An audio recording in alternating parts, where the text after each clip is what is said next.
Hello everyone and welcome back to UGC NET mentor. I hope you are doing well. Guys, आज के इस video में हम analysis करेंगे 24 दिसंबर 2021 को हुए एग्जाम का both first and second shift का हम एनालिसिस करने वाले हैं। This analysis based on the feedback given by students. जो बच्चों ने फीडबैक दिया है, जितने क्वेश्चंस जो टॉपिक उनको याद रहे हैं, उन टॉपिक को हमने यहाँ पे कवर कर लिया है। अगर आपको अपनी शिफ्ट का कोई क्वेश्चन या कोई टॉपिक याद है तो आप लोग प्लीज कॉमेंट कर देना, ताकि बाकी स्टूडेंट्स को पता चले कि किस टाइप के क्वेश्चन पूछे गए हैं। ठीक है, अभी तक चैनल को सब्सक्राइब नहीं किया है तो गाइज मेक श्योर आप इस चैनल को सब्सक्राइब कर लें, ताकि आपको अपकमिंग वीडियोस के सभी नोटिफिकेशन मिलते रहें। चलिए स्टार्ट करते हैं वीडियो को और समझते हैं आज के पेपर में क्या क्या पूछा गया था। सो गाइज, यहाँ पर इस शिफ्ट में यहाँ पर आई थिंक फर्स्ट शिफ्ट में क्वेश्चन पूछा गया था, ऐसा सेकंड शिफ्ट का था, I don't remember, but students ने क्वेश्चन प्रोवाइड किए तो देखते हैं कि कौन कौन से क्वेश्चन थे। फुल फॉर्म पूछी गई थी यूआरएल की, that is URL stand for uniform resource locator. ये एक इजी क्वेश्चन था और मैंने आपको आईसीटी की पीडीएफ प्रोवाइड करी थी। अभी तक आप लोगों ने आईसीटी की पीडीएफ को नहीं पढ़ा है तो पढ़ लो। उसमें जितने पीडीएफ की फुल फॉर्म गिवन है, मैं इस बात की गारंटी लेता हूं, मतलब 99% केस में मैं बोल रहा हूं कि वहीं से ही आएंगे सारे के सारे फुल फॉर्म। क्यों? क्योंकि वो जो आईसीटी के ऊपर मैंने पीडीएफ बनाई है उसमें मैंने प्रीवियस ईयर के ट्रेंड को देखते हुए और जितने इंपॉर्टेंट आपकी फुल फॉर्म होती है, एब्रीविएशन होती है, सब कुछ डाला हुआ है उसके अंदर। तो उसको देख लो, याद कर लो। उस पीडीएफ का को डाउनलोड कर सकते हो आप मेरी वेबसाइट से, दैट इज www.ugcnetmentor.com। ठीक है, ये हमारी वेबसाइट है। इस पे विजिट करके होम पेज पे आपको मिल जाएगा, लिखा होगा बड़ा बड़ा आईसीटी एब्रीविएशन करके, वहां पे लिंक गिवन होगा, उस पे क्लिक करेंगे तो आपका डाउनलोड हो जाएगा। इस पीडीएफ को पढ़ लो अच्छे से। ये पीडीएफ से ही क्वेश्चन बार बार पूछे जा रहे हैं। जितने बच्चों ने यहाँ से क्वेश्चन अटेंड किए उनको पता होगा कि इसी पीडीएफ से आईसीटी की फुल फॉर्म आनी बार बार। इसके अलावा गाइस, डीआई का पूछा गया था, इजी बट कैलकुलेटिव था। रीडिंग कॉम्प्रिहेंशन इजी था, एज स्टूडेंट्स बता रहे थे कि जो इसके आंसर थे वो इजीली निकल के आ गए थे, बट कुछ स्टूडेंट्स को मे बी शायद टफ लगाओ, वो वेरी करता है पर्सन टू पर्सन। इसके अलावा गाइस, सोर्सेज का पूछा हुआ था कि जियोथर्मल एनर्जी से किस तरीके के जो हैं कौन कौन से जो पॉल्यूशन है, आई थिंक गैसेज निकलती हैं, इस टाइप से कोई क्वेश्चन था। एग्जैक्ट क्वेश्चन याद नहीं है स्टूडेंट्स को, तो देख लेते हैं कौन कौन सी गैसेज निकलती हैं। So geothermal power plant do not burn fuel to generate electricity, but they may release small amount of sulfur dioxide and carbon dioxide। Actually यहाँ से क्या होता है कि हीट का यूज किया जाता है। जियोथर्मल पावर का मतलब है कि जो हमारी पृथ्वी के अंदर गर्मी है, जो हॉटनेस है, उसको यूज किया जाता है इस एनर्जी को इलेक्ट्रिसिटी में कन्वर्ट करने के लिए। तो यहाँ पर कुछ गैसेज रिलीज होती है, जैसे कि सल्फर डाइऑक्साइड होगी, आपकी कार्बन डाइऑक्साइड होगी। Geothermal power plant emit 97% less acid rain causing sulfur compounds and about 99% less carbon dioxide than fossil fuel power plant of similar size। जो आपके फॉसिल फ्यूल का यूज करके बनाते हैं इलेक्ट्रिसिटी, उसके कंपैरिजन में जियोथर्मल में कम पॉल्यूशन निकलता है, मतलब वहां पे कम एसिड रेन जो है उसकी वजह से कम होती है, क्योंकि नेचुरल तरीके से हो रहा है। और फॉसिल फ्यूल को जलाते हो आप तो बहुत बड़े लेवल का पॉल्यूशन क्रिएट कर देते हो। तो यहाँ पर आप देख सकते हैं कि सल्फर डाइऑक्साइड है और कार्बन डाइऑक्साइड, ये जो गैसें निकलती है यहाँ से, आई थिंक मीथेन भी निकलती है। तो ये जो प्लांट है मैंने पिक डाल रखी, दिस इज द प्लांट जो जहां पे इलेक्ट्रिसिटी बन रही है। ओके, नाउ गाइज, इसके बाद क्वेश्चन पूछा गया था आपका डिजास्टर मैनेजमेंट के ऊपर क्वेश्चन था। नॉन स्ट्रक्चरल मिटिगेशन स्ट्रेटेजीज पूछी गई थी। तो स्ट्रक्चरल एंड नॉन स्ट्रक्चरल दो तरह की मैनेजमेंट स्ट्रेटेजी होती है। नॉन स्ट्रक्चरल का मतलब होता है कि ऐसी स्ट्रेटेजी जो कि इमरजेंसी में आपने पहले से करके नहीं रखी है, और स्ट्रक्चरल का मतलब है कि पहले से आपने प्लान करके रखा है कि ऐसा कुछ करेंगे अगर कोई इमरजेंसी होती है। तो अगर पहले से प्लान है दैट इज स्ट्रक्चर्ड, और अगर प्लान नहीं है तो वो कहलाएगी नॉन स्ट्रक्चर्ड। तो देख लेते हैं एक बार, क्योंकि एग्जाम में आपका पूछा गया था नॉन स्ट्रक्चर्ड, तो इसको हम एक बार समझ लेते हैं कि नॉन स्ट्रक्चरल मिटिगेशन स्ट्रेटेजी क्या होती है। सो जैसे कि आप देख सकते हैं, non structural mitigation in emergency management involves what people can do on a personal level that is not structurally और physically evident as a protective defence such as surge wall और स्टॉर्म शेल्टर। मतलब आपने पहले से कोई wall बना के रखी है या स्टॉर्म शेल्टर बना के रखा है, इसका मतलब पहले से आपने प्लान करके रखा हुआ है। नॉन स्ट्रक्चरल का मतलब है कि अचानक से आता है, गैर संरचनात्मक शमन इसको ये बोलते हैं। और इसमें व्यक्तिगत स्तर पर कर सकते हैं, इसको व्यक्तिगत स्तर पर किया जाता है, इंस्टेंटली इमीडिएटली होता है ये। संरचनात्मक या शारीरिक रूप से एक सुरक्षात्मक रक्षा के रूप में स्पष्ट नहीं है, जैसे कि उछाल वाली दीवार बनाना है, तूफान आश्रय वगैरह बना देना, जो कि पहले से आपने प्लान करके रखा होता है। Non structural mitigation in general would involve things such as having flood insurance. तो मतलब यहाँ पर आप व्यक्तिगत तरीके से जो है आप इन चीजों को इन चीजों को प्लान करते हो व्यक्तिगत तरीके से, लाइक लाइफ इंश्योरेंस ले लिया तो ये आपका व्यक्तिगत तरीका है। फ्लड इंश्योरेंस लेना, कोई गवर्नमेंट ने नहीं बोला कि आप ले ही लो। इसके अलावा गाइस आपका क्वेश्चन था CO2 एमिशन के ऊपर, इसमें इंक्रीजिंग ऑर्डर पूछा गया था कि इंक्रीजिंग ऑर्डर क्या होगा। तो गाइस दो तरीके से इसको डिवाइड कर सकते हैं, एक होता है कि टोटल एमिशन कितना हुआ है, टोटल एमिशन किस किस ने कितना कितना किया है, और दूसरा होता है पर कैपिटा, पर कैपिटा के अकॉर्डिंग कितना, पर कैपिटा का मतलब होता है पर पर्सन। सपोज करो हम 100 किलो का कर, एक एग्जाम्पल के लिए 100 किलो का इंडिया करती है, ठीक है, और इंडिया में 50 लोग रहते हैं, इसका मतलब एक पर्सन 2 किलो जो है वो बनाता है कार्बन, मतलब एमिट करता है, ठीक है। और एक दूसरी कंट्री सपोज करो चाइना, वहां पे बनता है 100 किलो, लेकिन वहां लोग रहते हैं हमसे ज्यादा, डबल लोग रहते हैं, सपोज करो 100 रहते हैं चाइना में, तो इसे काटने पे कितना आएगा 1 kg। तो यहाँ पे पर पर्सन 1 kg आएगा चाइना में, और इंडिया में आ जाएगा 2 किलो पर पर्सन। तो ये अगर हम पॉपुलेशन से डिवाइड कर देंगे तो पर कैपिटल निकल के आ जाएगा। और टोटल की बात करें तो यहाँ पर हम पॉपुलेशन कंसिडर नहीं करते, टोटल की बात करते हैं कि टोटल कितना एमिशन किया जा रहा है। तो अगर हम टोटल की बात करेंगे तो यहाँ पे मैंने लिस्ट डाल दी 2021 की, बिल्कुल अपडेटेड लिस्ट है आपके सामने। यहाँ पर 2021 की पॉपुलेशन को दिखाया हुआ है, एंड पर कैपिटा एमिशन यहाँ पर गिवन है और टोटल एमिशन यहाँ पे गिवन है। अगर टोटल की बात करें तो चाइना टॉप पे चल रहा है इस टाइम पर 9.04, एंड यूनाइटेड स्टेट्स का है 5, इंडिया का 2.07, रशिया का 1.47, then Japan, Germany, South Korea, Iran, Canada, इस तरीके से। और इसके अलावा भी नीचे भी लिस्ट गिवन है, मैं एक बार दिखा देता हूँ थोड़ा सा और नीचे ड्रॉप करके। ये सऊदी अरेबिया जो है इसका 531 तक नीचे भी गिवन है, कनाडा भी है, ईरान भी है। तो अगर इसमें हम पर कैपिटा देखें, जो ये वाला है ना पर कैपिटा वाला, अगर आप इसको ध्यान से ऑब्जर्व करेंगे तो आपको इस लाइन में ध्यान से देखो कि कौन टॉप पे आ रहा है। तो यहाँ पे आई थिंक यहाँ पर सऊदी अरेबिया जो है सबसे ज्यादा 16.85 है। तो 16.85 के साथ पर कैपिटा अगर देखा जाए तो सऊदी अरेबिया टॉप पे आता है, नंबर 1 है ज्यादा कार्बन डाइऑक्साइड फैलाने में, CO2 एमिशन करने में, पर कैपिटा देखा जाए तो। और अगर हम टोटल की बात करें तो टोटल में चाइना नंबर 1 पे चल रहा है एट प्रेजेंट 2021 में। ठीक है, क्लियर है अभी आपको, टोटल एमिशन में चाइना टॉप पे और पर कैपिटा में कौन है, सऊदी अरेबिया। ठीक है, आई होप अभी क्लियर हो गया होगा। जिनका भी एग्जाम होना बाकी है वो लोग इस चीज को ध्यान में रखें, इस टाइप से क्वेश्चन बन सकते हैं आपके एग्जाम में। इसके अलावा अगर इस क्वेश्चन पूछा गया था आपका, मैंने हमेशा ही कहा है कि मेमोरी बेस्ड सारे क्वेश्चन पढ़ लिया करो, क्योंकि एग्जाम में आपके जो मेमोरी बेस्ड क्वेश्चन है कंप्यूटर की मेमोरी, इस पे क्वेश्चन पूछ लिए जाते हैं। तो इसमें कैशे मेमोरी, मेन मेमोरी, इस पे कुछ क्वेश्चन था, एग्जैक्ट क्वेश्चन याद नहीं है। सिंक्रोनस एंड एसिंक्रोनस करके पूछा हुआ था। तो the key difference between synchronous and asynchronous RAM is that the synchronous RAM uses the system clock to coordinate the memory access. मतलब यहाँ पर सिस्टम क्लॉक का मतलब है कि कंप्लीटली ऑनलाइन, ऑनलाइन का मतलब है रियल टाइम में अगर चीजें हो रही हैं तो वो क्या है, वो सिंक्रोनस है, वो क्या है, वो सिंक्रोनस है।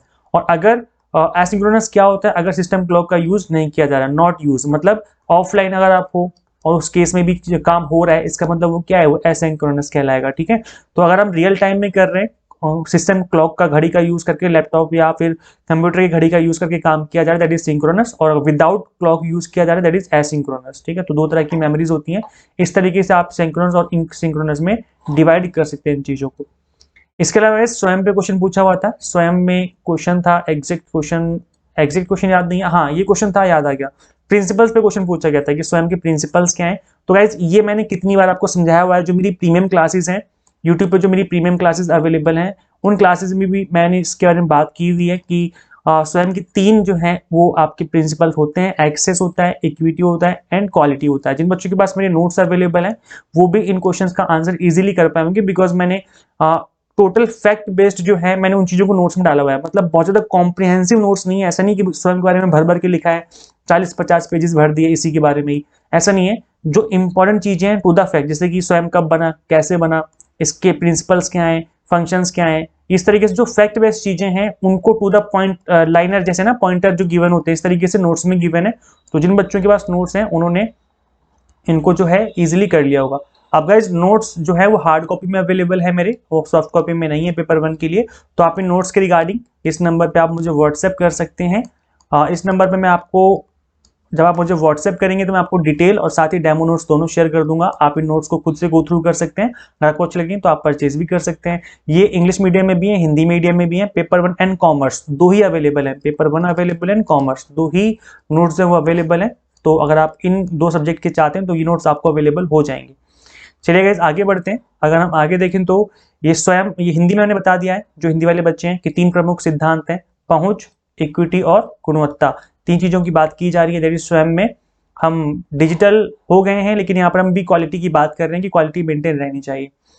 क्वेश्चन आपका पूछा गया था इंडियन लॉजिक के ऊपर, पूर्वत एंड शेषवत के ऊपर क्वेश्चन था। तो गाइज ये एक इजी क्वेश्चन, अगर आपको इसके बारे में थोड़ा सा भी आइडिया था तो आप इसका आंसर इजीली कर सकते थे। पूर्वत क्या होता है? पूर्वत inference is that in which we infer the unperceived effect from a perceived cause. अब मैंने इसको हिंदी और इंग्लिश दोनों में डाल दिया है, जो हिंदी मीडियम के बच्चे हैं वो भी कर सकते हैं, जैसे मैंने नोट्स में किया है, हिंदी और इंग्लिश दोनों ही मीडियम में मेरे नोट्स अवेलेबल हैं। तो पूर्वत इन्फरेंस क्या होता है guys? Which we infer the unperceived effect from perceived cause. क्या बोला जा रहा है कि पूर्वत अनुमान क्या होता है कि जिसमें एक कथित कारण से अप्रत्याशित प्रभाव का अनुमान लगाते हैं। जैसे एग्जांपल के लिए, अच्छा पता है इंडियन लॉजिक में कई बार ना डेफिनेशन पढ़ के आपको चीजें समझ में नहीं आती जब तक कि आप एग्जांपल ना देख लो। अगर एग्जांपल देख लोगे डेफिनेशन समझ में आ जाएगी, ओनली डेफिनेशन पढ़ी तो समझ में नहीं आएगा। तो इसलिए मैंने अपने नोट्स में ये काम भी किया है कि जहां जहां भी मैंने इंडियन लॉजिक को कवर किया अपने नोट्स में, मैंने ये काम बहुत ध्यान से किया। अच्छा आप लोगों को लग रहा होगा कि मैं नोट्स बार बार कर रहा हूँ, लेकिन मैंने एक्चुअल में ये काम किया हुआ, इसलिए मैं बता रहा हूँ कि इंडियन लॉजिक के अंदर हर टॉपिक के अंदर मैंने नोट्स डाले हैं, एक्सप्लेनेशन डाला है, प्लस मैंने एग्जाम्पल डाले हैं। एग्जाम्पल डाल डाल करके चीजों को एक्सप्लेन किया है, पिक्चर भी डाली है ताकि आपको ईजिली समझ में आ जाए। तो ये जो चीजें हैं ये आपको ज्यादा अंडरस्टैंडिंग ज्यादा ईजी रहता है आपको समझने के लिए, अंडरस्टैंडेबल बनाती है। तो एग्जाम्पल देख लेते हैं। The inference of future rain from the appearance of dark heavy clouds in the sky is an example of पूर्वत। तो अगर हम बात करें पूर्वत की, तो वो क्या होता है कि अगर आपने क्लाउड देखा कि आसमान में बादल छाए हुए हैं तो बारिश होने वाली है, तो आपने कॉज देखा, एक उसका रीजन है, कॉज है, उसका इफेक्ट क्या है, बारिश होने वाली है, तो आपने अनुमान लगा लिया, दिस इज पूर्व अनुमान। यहाँ पे नाम से पता चला ना, पूर्वत अनुमान मतलब पूर्व अनुमान लगा लिया कि बादल छाए हुए तो मतलब बारिश होने वाली, दैट इज नोन एज पूर्व अनुमान।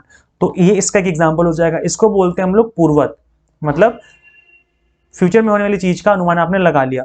ठीक है, यहाँ पे हिंदी वाले बच्चे एग्जाम्पल समझ गए होंगे। आकाश में काले घने बादल को प्रकट होने से भविष्य में होने वाली वर्षा का अनुमान कहलाता है, दैट इज एक उदाहरण आपका इसका हो जाएगा। इसके अलावा गाइस नेक्स्ट होता है इसमें आपका शेषवत। अब शेषवत क्या होता है? शेषवत inference is that in which we infer the unperceived cause from a perceived effect. इसमें उल्टा होता है, इसमें इफेक्ट को देख करके आप कॉज बताते हो। जैसे एग्जाम्पल के तौर पे यहाँ पे एक बोला गया है दैट पिछली बारिश के अनुमान से नदी की तेज गंदी धारा को आप देख के बता सकते हो, मतलब inference of past rain from the Swift muddy current of the river. आपने देखा कि जो नदी के अंदर मडी वाटर बह रहा है, मतलब गंदा पानी बह रहा है, मिट्टी जैसा, जिसके अंदर मिट्टी मिल जाती है, बाहर कीचड़ फैला हुआ है, ठीक है, बाहर बहुत ज्यादा कीचड़ फैला हुआ, तो ऐसे में आपने सोचा कि पक्का बारिश हुई होगी, वर्षा हुई है, तभी ये हाल है ना। सपोज करो अगर आप सो रहे हो और सो के अचानक से उठ के जाते हो शाम को 5 बजे बाहर और देखते हो कि बाहर कीचड़ फैला हुआ है या फिर मडी मतलब मिट्टी वाला पानी बह रहा है, इसका मतलब आपने अनुमान लगा लिया कि पक्का बारिश हुई होगी। तो यहाँ पे उल्टा हो रहा है। पहले वाले में पूर्व अनुमान में क्या होता है कि जो बादल छाए हैं तब बारिश का अनुमान लगाते हो, और दूसरे वाले में क्या होता है कि बारिश ऑलरेडी हो चुकी है, कीचड़ फैला हुआ है, उसकी वजह से आपने ये मान लिया कि पक्का यहाँ पर बादल छाए थे, बारिश हुई थी। ठीक है, तो इस तरीके से शेषवत हो जाता है और पूर्वत हो जाते हैं। आई होप अभी आप लोगों को अच्छे से क्लियर हो गया होगा, बिकॉज मैंने यहाँ पर एग्जाम्पल डाल दिए हैं और मैंने नोट्स में भी सेम काम किया, मैंने हर टॉपिक को अच्छे से एग्जाम्पल डाल करके एक्सप्लेन किया है ताकि आपको एक ही बार में अच्छे से समझ में आ जाए। नाउ गाइस सीबीसीएस पे क्वेश्चन पूछा हुआ था। सीबीसीएस क्या है? That is full form is choice based credit system. It is an educational model that offers students to opt for courses and subject of their choice. Core, elective course and foundation course, 3 तरह के courses होते हैं। इसमें skill based भी skill based भी courses जो हैं डाल दिए गए हैं इस टाइम पर। और unlike the traditional marking based system, CBCS grading pattern is based on the earned credit every semester. अब गाइस याद रखना कि सीबीसीएस में हम क्रेडिट्स की बात करते हैं, और जो मैंने आपको बताया था अभी कुछ दिन पहले, मैंने आपको एक स्वयं पोर्टल बताया था कि आप स्वयं पोर्टल पर जाकर के इनरोलमेंट करवा लो, वहाँ पे जो कोर्सेज है कंप्लीटली फ्री में आपको करवाए जा रहे हैं। तो अगर आप एक ग्रेजुएशन या पोस्ट ग्रेजुएशन के बच्चे हो और अगर आप स्वयं पे कोई कोर्स करते हो तो इसके भी आपको क्रेडिट मिलते हैं। इसके भी 3 नंबर, आई थिंक 3 पॉइंट या 4 पॉइंट करके मिलते हैं आपको। ठीक है, तो जो स्टूडेंट्स सीबीसीएस में इनरोल्ड हैं या सीबीसीएस वाले सिस्टम में पढ़ाई कर रहे हैं वो स्वयं से कोर्स कर सकते हैं। वो आई थिंक 3 से 4 महीने का कोर्स होता है, ऑनलाइन चलता है कंप्लीटली, आपको ऑनलाइन क्लासेस लेनी होती हैं, और जब आपको सर्टिफिकेट मिल जाता है एग्जाम पास करके, एक सिंगल एग्जाम होता है, उसको पास करके जब आपको सर्टिफिकेट मिल जाएगा तो यहाँ पे आपको क्रेडिट भी दिए जाते हैं। तो अगर आप स्टूडेंट हो तो आपके लिए क्रेडिट का फायदा है, और अगर आप स्टूडेंट नहीं हो तो भी आप ऑनलाइन कोर्सेज कर सकते हो, स्वयं से कंप्लीटली फ्री हैं। मैंने इसके ऊपर ऑलरेडी वीडियो बनाई हुई है स्वयं के ऊपर, किस तरीके से इनरोलमेंट करते हैं। अगर आप एक हाउस वाइफ हैं या फिर आप एक वर्किंग पर्सन है तो भी आप स्वयं से कोर्सेज कर सकते हैं। 300 प्लस कोर्सेज अवेलेबल होते हैं स्वयं पे। तो इस पर ऑलरेडी मैंने वीडियो बनाई हुई है, चैनल पे चेकआउट कर लो, चैनल पे वीडियो मिल जाएगी इसके ऊपर, आप उसमें जाके देख लेना कैसे एनरोलमेंट करवाना होता है और कैसे पढ़ाई चलती है। ठीक है, इसको एक बार खुद से गो थ्रू करना आप लोग। इसके बाद गाइस मैंने हिंदी में भी डाल दिया, जो बच्चे चाहें इसको रोक करके पढ़ सकते हैं। यहाँ पर ग्रेडिंग सिस्टम में आपको ग्रेड दिए जाते हैं, यहाँ पे आपको नंबर नहीं मिलते, ग्रेडिंग मिलती है। लाइक यहाँ पे आपको पता ही होगा सीजीपीए होता है ना, सीजीपीए करके होता है कि आपने कितना स्कोर किया है, लाइक 5.6 से 8 पॉइंट इस तरीके से। तो यहाँ पर ये जो आपका स्केल है इसमें आपको ग्रेडिंग सिस्टम दिया जाता है, इसमें आपको ग्रेड मिलता है कि कितना मिलेगा। तो यहाँ पर हम देखें ओ होता है आपका 10 outstanding, A+ is excellent, very good, B+ is good, then above average, then C average, P for pass and F for fail और F फॉर एब्सेंट। तो ये जो है ग्रेडिंग सिस्टम इसको अपनाया गया है CBCS के अंदर। आई होप आप लोगों को जो चीजें हैं वो क्लियर हो गई होंगी। नाउ गाइस क्वेश्चन पूछा हुआ था स्टैटिस्टिक्स पे, अब यहाँ पर आपका chi-square टेस्ट पे भी क्वेश्चन पूछा हुआ था आज की इस सेशन में। और जनरली देखने को ऐसा मिलता नहीं है कि स्टैटिस्टिक्स के इतना डीप क्वेश्चन पूछे जाए, बट पेपर 1 में आपका इतना डीप क्वेश्चन पूछ लिया कि स्टैटिस्टिक्स के अंदर chi-square टेस्ट क्या होता है, जबकि इतना डिटेल में आपका सिलेबस में गिवन नहीं है, बट पूछ लिया तो क्या करें, करना पड़ेगा, NTA है, पूछ लिया। अब तो a chi-square test is a statistical test used to compare observed result with expected result। ध्यान से सुनो क्या बोल रहा हूं मैं, जो हिंदी मीडियम वाले बच्चे हैं वो भी, उनके लिए भी डेटा है, नीचे देखो, नीचे लिखा हुआ है।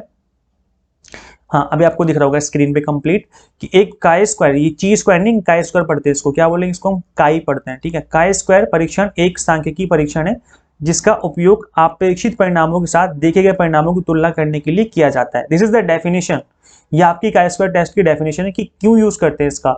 इसको हम इसलिए करते हैं, use to compare observe result, जो आपने ऑब्जर्व किया था उसका और जो एक्सपेक्टेड रिजल्ट है उसके साथ, इनको आपस में कंपेयर करने के लिए chi-square टेस्ट का यूज किया जाता है। The purpose of this test is to determine if a difference between the observed data or expected data is due to chance or if it is due to relationship between the variables you are studying। तो यहाँ पर इस बात को check किया जाता है कि क्या ये बाई चांस ऐसा हुआ है कि यहाँ पर जो आपका ऑब्जर्व डेटा और एक्सपेक्टेड डेटा है वो मैच कर रहा है, जो रिजल्ट है आपके वो मैच कर रहे हैं, या फिर ये एक रिलेशनशिप भी यहाँ पर बन रहा है। और अगर रिलेशनशिप बन रहा है तो वो आपकी एक सर्च, एक खोज हो जाती है, जिस मतलब एक तरीके से रिसर्च कंप्लीट हो जाती है कि हाँ एक रिलेशनशिप बन रहा है, और आप उसको क्रिएट कर देते हो, एक जनरलाइज फॉर्म में बता देते हो कि हाँ यहाँ पर रिलेशनशिप बनता है। और अगर नहीं बन रहा है तो इसका मतलब आपने टेस्ट कर दिया कि भाई रिलेशनशिप नहीं बनता है, तो इस तरीके से रिसर्च की जाती है। अब यहाँ पर जो chi-square टेस्ट होता है वो आपका नॉन पैरामेट्रिक टेस्ट होता है, also called distribution free test. तो ये अलग अदर नेम्स है, इसको भी आप कर सकते हो, मतलब नॉन पैरामेट्रिक के अंदर आता है। कुछ टेस्ट होते हैं पैरामेट्रिक होते हैं, कुछ नॉन पैरामेट्रिक होते हैं। पैरामेट्रिक में जेट टेस्ट, टी टेस्ट ये सब आ जाते हैं, नोवा टेस्ट आ जाता है। और अगर आप बात करें नॉन पैरामेट्रिक की, तो chi-square टेस्ट सबसे ज्यादा फेमस है इसके अंदर। इसके अलावा मैन वाइटनी टेस्ट आ जाता है। तो ये जो टेस्ट हैं ये इसके अंदर आ जाते हैं। आई होप आप लोगों को जो चीजें हैं थोड़ी बहुत क्लियर हो गई होंगी। जो कॉमर्स और मैनेजमेंट के बैकग्राउंड के स्टूडेंट्स हैं, जो स्टैटिस्टिक्स और इकोनॉमिक्स के बैकग्राउंड के, उनको अच्छे से समझ में आ गया होगा। This is the formula of chi-square test. थोड़ा सा हैवी सा फॉर्मूला आपको दिख रहा होगा, लेकिन इतना हैवी है नहीं, ईजी सा फॉर्मूला है। जब आप समझते हैं, जब आप टेस्ट लगाते हैं तो ईजिली हो जाता है। इंडियन लॉजिक पे क्वेश्चन था, पॉलिसीज पे, जैसे मैंने बताया था कि पॉलिसीज पे बार बार क्वेश्चन बन रहे हैं, तो गाइस पॉलिसीज कवर कर लो। मैं अपने चैनल पे पॉलिसीज की वीडियो लेके नहीं आ पाया, सॉरी फॉर दैट। मैंने आपको बताया था कि मैं पॉलिसीज की वीडियो लेके आने वाला हूं, बट अभी तक मैंने वो वीडियो अपलोड नहीं करी है। उसकी ऑलरेडी PPT बन चुकी है। मैं कल या परसों में, मुझे बिल्कुल टाइम नहीं मिल पाया, बीच में मैं कहीं बिजी था, तो मैं अभी पॉलिसीज पे वीडियो बना दूंगा जल्दी से फटाफट। मैं ट्राई करूंगा कि कल बन जाए, नहीं तो परसों तक पक्का वीडियो आ जाएगी पॉलिसीज के ऊपर। So guys don't worry. इसके अलावा अगर हम बात करें टीचिंग एंड रिसर्च एप्टीट्यूड की, तो यहाँ से असर्शन रीजन बेस्ड क्वेश्चन पूछे गए थे। असर्शन रीजन बेस्ड ऐसे क्वेश्चन होते हैं जो कि बच्चों का दिमाग खराब कर देते हैं। 2 स्टेटमेंट दे देते हैं, फिर पूछते हैं कि बताओ कौन सही है कौन ट्रू है, फिर 4 ऑप्शन बड़े बड़े दे देंगे कि बताओ A सही है, दूसरा गलत है, और ये सही एक्सप्लेनेशन है। इस तरीके से फंसा देते हैं बच्चों को, दिमाग खराब हो जाता है ऐसे क्वेश्चन में। तो इसका मैं शॉर्टकट, मैं चीज़ों को एनालाइज कर रहा हूँ, इसका मैं शॉर्टकट निकालूंगा किस तरीके से आप इन चीज़ों को with in time limit solve कर सकते हैं एक्यूरेसी के साथ। तो इसके ऊपर भी वीडियो मैं लेके आऊँगा जल्दी ही।